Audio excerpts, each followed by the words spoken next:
might.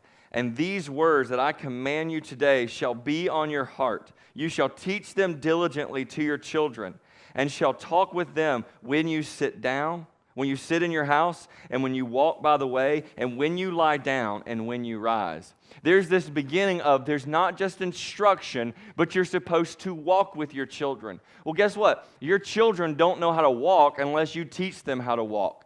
They don't learn how to learn unless you teach them the things they're supposed to learn. So you are to begin to walk with them so that one day you're going to release them to walk on their own in days to come.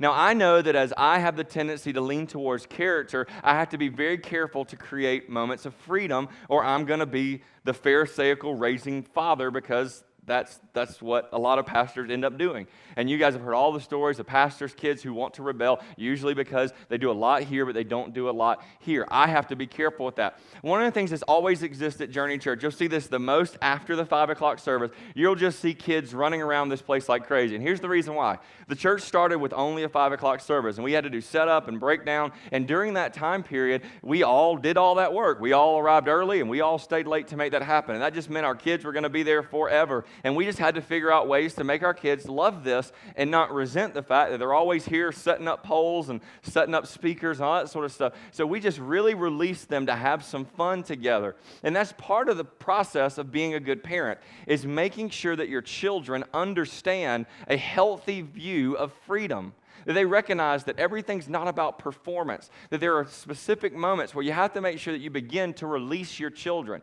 But there's a problem if you're a parent that only focuses on freedom. If you're the parent who just says, listen, I want my kid to make all these decisions, and I want them to experience the world, and I want them to, make their own choices and have their own path in the